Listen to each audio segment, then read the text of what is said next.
Hello friends, we have been discussing about the current affairs and the potential questions that may be asked from various events of current affairs for the prelims 2020 as part of this crash course. Now, we shall go into the rest other events, important events from which questions may be asked. The next important event, next important issue is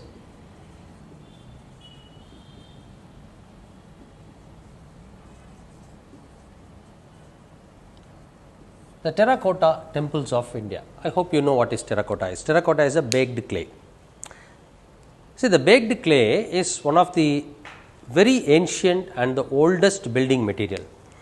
Before the stones were used, before the stone making or brick making was, the art of brick making was learnt by the human beings, the building material used was the baked clay. There are several terracotta temples. The temples are made out of terracotta, and there have been in various temples there have been terracotta plaques and terracotta pillars. Terracotta pillars and terracotta plaques. And if you go to the NCERT book, especially the 7th standard, our past book, our past part 1, part 2 and part 3, and there have been mention about especially part 2, our past part 2. Book in the chapter 9 and all, you will find quite a lot of terracotta temples. This is news in today because of the commemorative stamp released by the India Post on the terracotta temples of India. There have been several terracotta temples commemorating which the stamps have been released. One is the Indralath temple of Ranipur in Jarial, which is the tallest ancient brick temples, right. This is one of the important temples commemorating which the stamp has been released. Second is the Madan Mohan temple of Bishnupur. The Bishnupur temples are very much found in textbooks.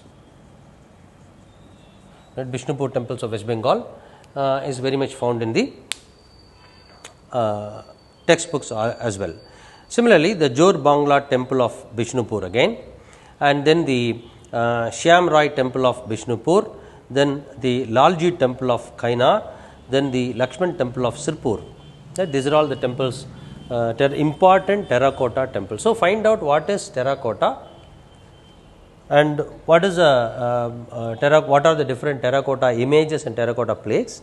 Then you also understand the terracotta temples. What are the terracotta temples, and understand their which kingdom, which was the king who built that temple, and from which dynasty, from which period to which period the construction was taking place. All those history aspects, please do make note of the terracotta temples, which is very much in news today. Then comes the next important, again another historical event or another issue connected to history is very much in news, which is the Dharma Chakra Day.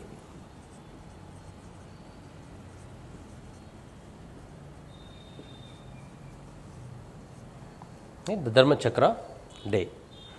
The International Buddhist Confederation, under the aegis of Ministry of Culture, Government of India, is celebrating the Dharma Chakra Day on July 4th. Right, July 4th. See, this day commemorates Gautam Buddha's first sermon to his first 5 ascetic disciples in the Deer Park, right, near the Sarnath. The first sermon. See, this is a very traditional question. What are the 5 important symbols of Buddha's life? What does lotus indicate? What does horse indicate? What does chakra indicate? What does the pipal tree indicates? What does the stupa indicate? These are the 5 things which have been traditionally asked in the prelims.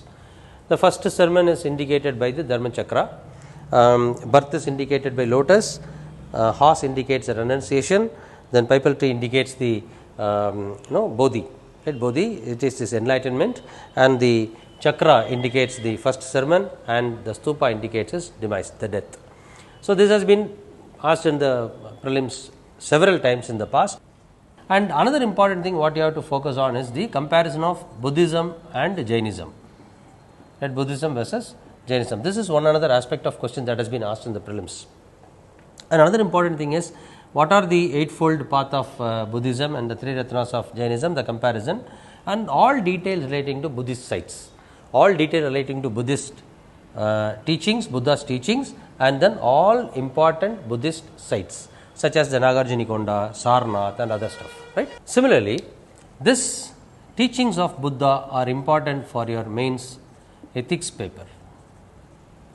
Right. In the mains ethics paper, there is an important topic known as the ethical values from the teachings of the eminent persons of India and the world, where teachings of Buddha becomes an important, teachings of Buddhism and Jainism both become important, because the eightfold path, the middle path, the three Ratnas, all are ethical aspects, right. Focus on these aspects in the history related issue, right. Then we shall go into the next aspect. The next issue, important issue, is relating to a personality, right. Again,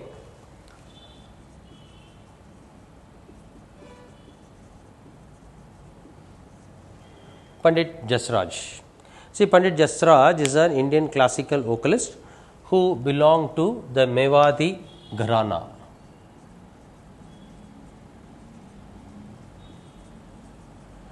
Now, there is nothing much to focus on beyond this. The personality is important. His field is classical vocal singing, and he belongs to the Mewadi Gharana. And Mewadi Gharana, first you have to understand what Gharanas are. In the history of modern India, you should focus on what Gharanas are. See, after the decline of the Mughals, right, after the decline of the Mughals, or during the Aurangzeb's period, when the Mughal court stopped patronizing the musicians, artists and other handicraftsmen, they were forced to get out, and this resulted in they getting attached to smaller regional chieftains, and Gharanas began to emerge. So, focus on those areas, that much should be enough. What are the different Gharanas in the Hindustani music, and also you can focus on, also you can understand the certain basics of Hindustani music as well, right, very certain aspects relating to Hindustani music also. Meaning, at times they have asked a question, in the mains they have asked a question, what is the difference between Hindustani and Bharatanatyam, or Hindustani and classical music, they have asked. Similar questions were asked also, offbeat questions were also asked in the prelims. So, try to understand the basics of Hindustani music and other forms of music, that should be enough. So, based on Pandit Jasraj, he is a classic vocalist, he is a personality, he died and he belonged to the classic vocalist singing, and he belongs to Mewadi Gharana, and therefore, let us understand what Gharanas are and how and when they developed. And another thing is the Hindustani music's basics, the basics of the Hindustani music, that should be enough with respect to this particular topic. Otherwise, nothing else is important, because it is a very small limited topic. Then comes the next important topic called the transparent taxation, honoring the honest.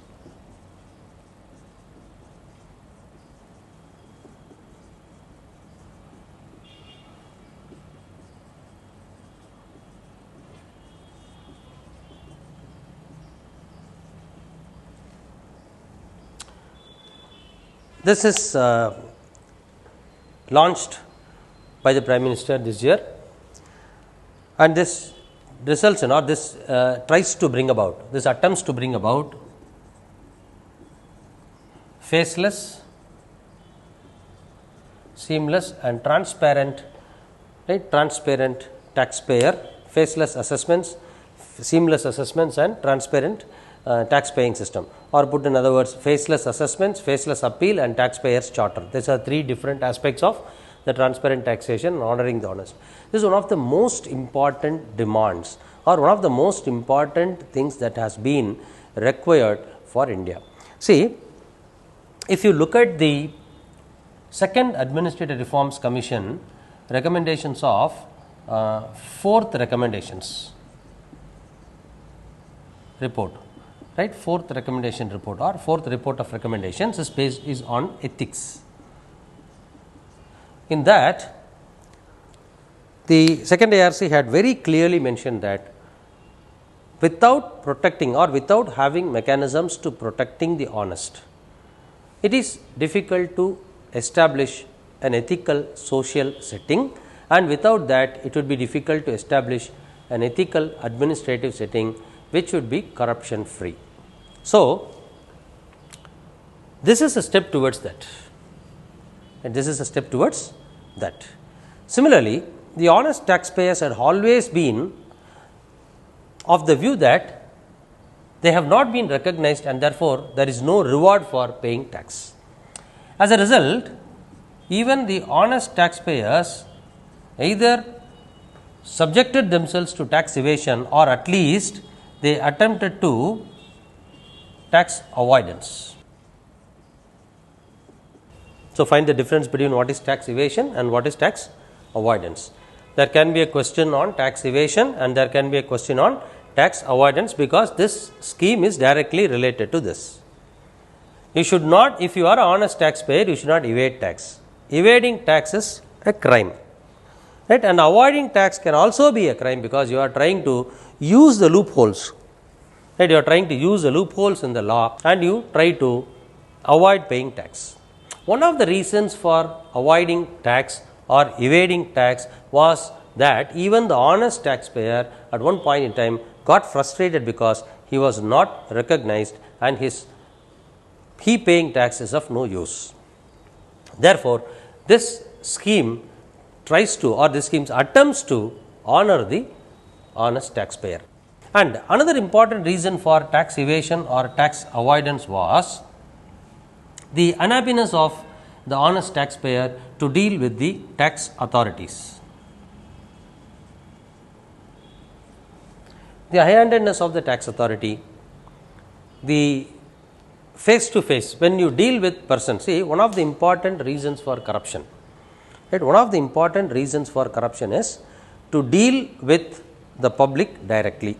When the authorities who have power of discretion deal with the public directly, there is a potential for corruption. So, to cut short or to avoid corruption or to deal with corruption, to eliminate or limit corruption, we have to limit the number of occasions in which an authority would be dealing with the public directly, right? If and if only the authority deals with the public directly and the chances of dealing with the public directly is limited, corruption can be controlled. So, in order to do that, this is bringing in the faceless tax assessment system. Now, under the scheme, if a tax assessee files a tax returns, then that will be assessed only by an authority who is, or only by an officer belonging to any jurisdiction.